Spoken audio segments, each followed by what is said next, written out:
Assalamualaikum warahmatullahi wabarakatuh. Selamat datang di This is Podcast. Wah, tamu di This is Podcast hari ini tentunya pasti kita spesial banget. Kalau anak-anak tahun 90-an nih pasti tahu lagu-lagu yang kayak gini. Tahu banget kan lagunya yang menemani masa-masa galau mungkin ya. Beliau ini adalah dulunya vokalis dari band Nine Ball. Udah tahu banget pasti zaman dulu tuh ada di event-event, kemudian di pensi-pensi SMA, udah pasti terkenal banget. Apalagi lagu-lagunya di radio-radio. Nah, udah tahu dong siapa? Ya, itu dia Ustadz Reysa Reza. Tepuk tangan dong. Kita akan mendengarkan cerita bagaimana yang dulunya beliau ini vokalis band, lalu pindah haluan menjadi pendakwah. Bagaimana ceritanya? Kita sambut Ustadz Reysa Reza. Baik, Assalamualaikum warahmatullahi wabarakatuh, Ustaz. Waalaikumsalam warahmatullahi wabarakatuh. Terima kasih sudah hadir di SD Islam Ibnu Sina. Alhamdulillah. Manjak ya, banyak tangga. Baik, Ustaz, pasti nih para pendengar anak-anak 90-an udah kenal banget sama Ustaz ya. Yang menghiasi event-event dulu di pensi-pensi ataupun di radio-radio, lagu-lagunya pasti udah kenal. Nih Ustadz, kita mau tanya dulu, tahun berapa sih Ustadz mulai terjun di dunia musik? Dunia musik itu tahun 2001 2002 lah. 2021. Ya karena saya tuh kuliah tahun 99 itu sebenarnya masuk Fakultas Seni Pertunjukan tapi jurusannya teater, seni peran. Oh, memang. Ya, seni peran. Jadi waktu masuk ke musik itu jadi sebenarnya nggak sesuai dengan mata kuliah sebenarnya. Jadi saya ingat betul itu kuliah sekitar 1 tahun, baru selepas itu saya lari ke musik. Mulainya dari band juga? Iya, band. Dari band. Tahun 2000-an ya? Dari band itu bandnya ganti-ganti ya, maksudnya dari sebelum Nine Ball nih? Belum, jauh sebelum. Karena Nine Ball itu 2005 ya. 2005 ya, 2007 lah ya. Ya, 2007 rilis. 2005 saya gabung Nine Ball. Lalu tiba-tiba dari dunia musik ke dunia dakwah nih, Ustadz, itu perjalanannya gimana nih? Apa yang titik baliknya Ustadz yang tiba-tiba dunia musik, akhirnya kita milih dunia dakwah nih? Ya, mungkin ada beberapa faktor ya.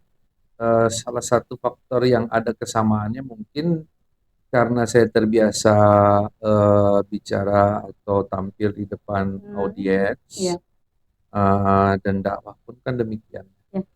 Jadi ada unsur public speaking yang itu sama gitu loh. Cuma materi yang disampaikan mungkin berbeda ya. Antara karya musik, lagu dengan dakwah. Itu mungkin kesamaan secara ininya ya.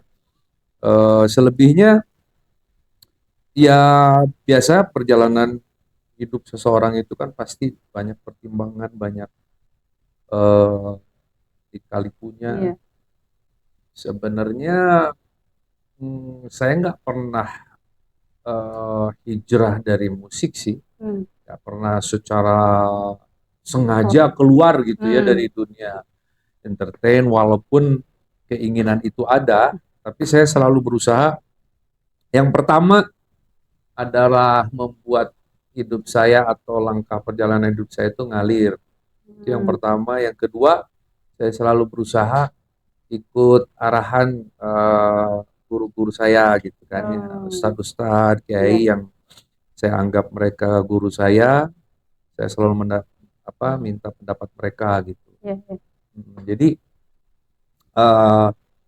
kalau 2015 saya resign dari Nine Ball itu bukan karena hijrah, bukan karena alasan agama gitu, bukan.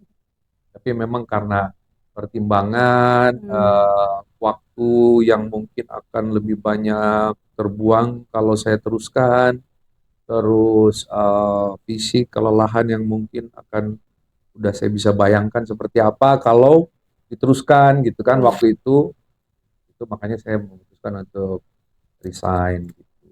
Resign dari band ya. Ya. Tapi selepas itu saya masih tetap bermusik karena saya masih terikat kontrak dengan label Aquarius Musikindo waktu itu. Ya. Jadi saya ada kewajiban saya untuk membuat album. Nah, maka saya tawarkan album solo religi gitu, Islami waktu itu. Kan bertepatan memang dengan pandemi COVID-19, jadi album saya selesai, nggak sempat promo karena kurang lebih 4 tahun ya kita pandemi. Iya. Jadi semua toko tutup, semua kegiatan di rumah, jadi kantor pun, label pun tutup. Iya. Work from home. Jadi itu tidak berjalan gitu si album solo religinya. Tapi ya sampai detik ini saya masih ada di musik tuh. Alasannya apa? Mungkin banyak yang tanya sih, Iya. kenapa masih main musik gitu? Katanya udah hijrah, kenapa masih main musik? Jadi ini bukan alasan saya ya, karena ya seperti tadi saya bilang, saya tuh selalu pengen hidup saya tuh nggak dipaksa gitu. Satu itu, dan yang kedua, saya pengen ngejalani sesuatu itu eh, yang jelas ada tuntunannya gitu, maksudnya ada arahannya gitu kan, Iya. sesuai dengan apa yang diarahkan sama guru-guru pembimbing saya. Gitu. Jadi saya sempat bertanya ke beberapa pembimbing spiritual saya lah, atau guru ngaji saya lah. Ya. Kalau saya itu memang dari lubuk hati saya udah ngerasa lelah dengan dunia entertain, gitu kan, dengan tampil dan keliling Indonesia gitu kan, terbang sana sini, dan itu sangat melelahkan sebenarnya. Terus saya katakan saya ingin keluar dari dunia ini, kan, dari dunia hingar-bingar entertain apa sedang. Tapi beberapa kali saya ditolak. Ditolak tuh maksudnya, ya penjelasan singkatnya, beliau-beliau ini bilang bahwa apa yang saya punya, kemampuan untuk tampil di depan audiens gitu kan, berkomunikasi, berinteraksi dengan mereka melalui suara maupun melalui speech gitu kan, itu adalah karunia taufik dari Allah, hidayah dari Allah. Tidak bisa. Sementara hidayah dari Allah itu, potensi yang Allah beri itu tidak boleh kita buang. Jadi yang Allah kehendaki adalah potensi yang ada, yang Allah kasih itu kita gunakan untuk menyenangkan Allah. Nah, dalam hal ini mungkin yang bisa saya lakukan adalah mengarahkan orang untuk mengenal Allah, mencintai Allah. Kalau dalam musik dan lagu mungkin dari liriknya, dan kalau mungkin dari potensi speech ya ajakan-ajakan, kalimat-kalimat atau kata-kata kebaikan. Jadi itulah arahan beliau-beliau yang saya temui gitu kan. Dan itu bukan satu orang gitu, bukan. Memang ada beberapa ulama di luaran sana yang mengharamkan musik, gitu kan, mengharamkan untuk keluar. Tapi ya begitulah yang saya temui, ya malah marahin saya gitu. Gak boleh kamu berhenti. Sayang gitu. banget potensinya Iya, berarti ya Ustaz. kamu gak boleh berhenti gitu. Kalau kamu berhenti, siapa yang mau dakwah di dunia ini? Tuh, misalkan gitu. Ya saya sih ngalir aja ya. Maksudnya dulu tuh saya sempat lelah loh. Sempat lelahnya. Lelah kenapa tuh? Ya karena tiba-tiba saya jadi ustadz kan. Ya. Kan awalnya itu karena saya band, ya katakanlah artis, terus terlihatlah atau terciumlah saya belajar agama, disebutlah hijrah. Akhirnya disebut artis hijrah, sehingga saya sering diundang teman-teman komunitas untuk ngasih motivasi hijrah. Anak komunitas mobil yang ngundang, tiba-tiba telepon saya bunyi, Assalamualaikum Ustaz. Waalaikumsalam, ya Bu. Ini kami dari Majelis Taklim Asyifa, mau minta waktunya Ustaz untuk isi kajian di Majelis Taklim kami. Saya bilang saya bukan Ustaz Bu. Ya namanya mak-mak kan. Ini tapi katanya ibu maunya sama Ustaz Ray aja. Nggak bisa ditolak. Iya. Akhirnya saya terpaksa memenuhi undangan itu, dan itu banyak sekali. Banyak sekali karena dari mulut ke mulut kan. Iya. Dari mulut ke mulut, jadi undang sini. Itu di awal-awal tuh yang membuat saya lelah itu saya lelah ngapusin flyer. Jadi setiap ada flyer, poster kan pasti tolong di posting ya, gitu kan, di medsos, di IG dan segala macam. Sebelum posting saya hapusin dulu kata ustadznya saya hapus. Jadi kesananya Dedi Reza. Setiap mau posting saya hapus dulu ustadznya, lama kelamaan saya capek, biarin aja. Gitu. Itu satu awalnya. Nah, hikmahnya otomatis wah ini nggak bisa diberhentiin, nggak bisa dijalanin juga nggak bisa, nggak bisa nyapa ya karena saya bukan ustadz. Akhirnya hikmahnya terpaksa saya harus belajar kan gitu. Akhirnya saya cari guru, saya belajar supaya apa yang saya sampaikan ini jelas, dalilnya jelas, apa yang disampaikan saya itu bukan hayalan, bukan. Ya akhirnya hikmah buat saya sih, oh inilah yang disebut dengan hidayah gitu. Selama saya masih di entertain itu ternyata selama saya menjalani perjalanan hidup hijrah sekaligus menjadi seorang entertainer itu malah memaksa saya untuk belajar lebih banyak gitu kan. Kan ini positif. Gitu kan. Jadi saya pun sendiri jadi terpaksa belajar. Ada rutinitas yang wajib dilakukan. Itu biasanya setiap Jumat malam saya nggak bisa diganggu, nggak boleh diganggu. Itu jadwal ngaji saya. Oh, pasti gitu. Juga berarti Pak. Oh iya dong, pasti. Jam malam. Jadi itu mungkin yang bisa saya tolak gitu kan. Selebihnya saya nggak bisa nolak. Tapi datangnya ke Ibnu Sina mah enggak. Alhamdulillah. Tapi kalau hari Jumat, oh ampun kan. Nggak bisa gitu. Gitu sih. Wah, Masya Allah ya, berarti udah berapa lama nih Ustadz sharing ilmu sama teman-teman itu berarti? Iya mungkin dari ya kalau waktu 2015 ya. Karena 2015 itu saya hijrah lagi dari Jakarta ke Bandung. Karena waktu udah sempat menetap di Jakarta di mes lah di mes di sana di Jakarta. Itu 2015 saya putuskan untuk balik ke Bandung. Apapun yang akan dibuat di Bandung tuh belum tahu tuh mau ngapain di Bandung, tapi udah balik dulu deh.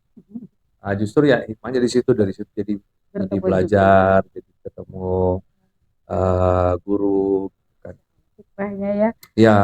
Baik Ustadz, ada pesan-pesan nggak nih buat teman-teman yang sekarang lagi belajar hijrah, belajar berubah? Ya. Ada nggak sih tips-tipsnya buat teman-teman nih? Ya tipsnya sebenarnya simpel aja sih. Jadi ada satu quotes boleh nih jadiin update status ya.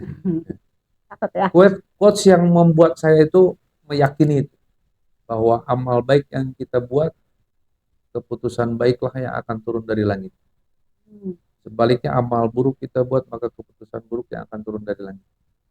Nah, itu quotesnya itu. Jadi hidup ini it's very simple. Yang penting kamu berbuat benar, jangan berbuat salah. Selama kamu berbuat benar, pasti Allah berikan keputusan baik dalam kehidupan kamu. Meskipun di mata kamu itu buruk. Saya sering sampaikan bahwa tidak ada sesuatu yang buruk dari Allah. Semuanya baik. Cuman kita aja memandangnya. Contoh misalkan, oh kita punya proyek nih di Kalimantan di IKN gitu kan, miliaran rupiah gitu kan. Pas mau ke airport Soekarno-Hatta macet, jalan apa segala macam, atau rekan kita telat bangun lah, atau ada tabrakan atau segala macam, sehingga kita kan uring-uringan dan di mata kita itu buruk karena kita akan kehilangan sebuah proyek besar. Ya kan, proyek presiden. Tapi ketika kita memandang ini keputusan dari Allah yang buruk, karena tidak ada segala sesuatu tanpa kehendak Allah. Udah kita kecewa tuh, stres, kecita, maki-maki dan segala macam, mengeluh. Begitu pulang ke rumah, balik ke Bandung, scroll medsos, ternyata pesawat yang seharusnya kita tumpangi kalau tidak terlambat. Itu kan sebenarnya keputusan yang baik dari Allah. Seperti itu yang mesti dipahami. Tidak ada doa yang tidak dikabul sama Allah, karena hakikat doa itu kebaikan. Jadi kita minta sesuatu kepada Allah adalah minta kebaikan, apapun bentuknya pasti itu kebaikan, dan Allah akan berikan itu. Tapi kan Allah yang tahu apa yang kita minta. A, kata Allah, A ini nggak baik buat kamu, aku kasih B ya. Jadi tidak ada doa yang tidak terkabul. Cuman karena kita mungkin nggak sabaran kali ya. Nggak sabaran ya, kayak tadi itu, sabaran gitu. Wah, proyek gagal. Padahal dengan terlambat itu kamu selamat gitu. Jadi simple sih. Kita juga kalau pakai sepatu kebalik-balik kan nggak enak. Salah gitu kan, yang kiri di kanan, yang kanan di kiri, kan nggak enak. Gak nyaman. Apalagi hidup. Kalau banyak salah pasti nggak enak. Simple gitu. Dan gimana letaknya benar? Yaitu dinulislah. Al-Quran, Sunnah, fokus belajar islah diri. Untuk saya saranin, bukan saranin ya, saya kasih apa namanya yang masuk atau apa ya? Ya saya saranin aja deh buat teman-teman yang lagi hijrah, belajarlah dakwah islahiyah, ya, dakwah islah diri. Jangan dakwah Islamiyah. Kalau dakwah Islamiyah, dakwah islah diri itu, islahiyah itu mengislah diri kita. Seperti Rasulullah diisrakan, dimi'rajkan, islah sama Allah Subhanahu wa taala dalam satu malam. Ya kita dari kehidupan yang jauh dari agama, dari Allah ya, walaupun sering sholat tapi belang bentong. Ya Jod, katakanlah kita hijrah, mulailah dengan hijrah dakwah islahiyah. Jangan dakwah Islamiyah. Apa bedanya? Dakwah islahiyah itu memperbaiki diri. Bagaimana saya semakin baik di hadapan Allah, semakin baik di hadapan Allah sesuai dengan kehendak Allah. Semua potensi digunakan untuk menyenangkan Allah. Anak, istri, perusahaan, rumah, uang, kendaraan, potensi, bakat, gunakan semuanya untuk menyenangkan Allah. Tapi kalau dakwah Islamiyah, bagaimana caranya orang lain itu menjalankan syariat Islam yang sesuai dengan sepengetahuan kita yang dangkal. Karena Islam is very big, sangat-sangat luas sekali. Jadi kayaknya akan banyak benturan kalau kita melakukan dakwah Islamnya. Ini tidak sesuai yang benar begini, ini tidak sesuai yang benar begini. Dan itu akan membawa kita kepada keterpurukan, bukan malah lebih baik, tapi semakin buruk, semakin buruk. Kenapa? Ketika seseorang menilai orang lain, sudah dapat dipastikan dia lupa dengan keburukan sendiri. Gitu. Daging banget Ustadz. Ustadz terima kasih sama-sama banyak sudah mengganggu waktunya. Ya, sama-sama. Sekali lagi terima kasih banyak ya. Teman-teman terima kasih sudah menyimak podcast hari ini yang luar biasa. Saya sangat bangga. Yang selama ini kita lihat hanya di TikTok mungkin ya Ustadz ya, di Instagram konten-kontennya Ustadz ataupun hanya di televisi, akhirnya bisa bertemu langsung dan mendengarkan motivasinya langsung dari Ustadz ya. Terima kasih sekali lagi teman-teman. Assalamualaikum warahmatullahi wabarakatuh. Dah.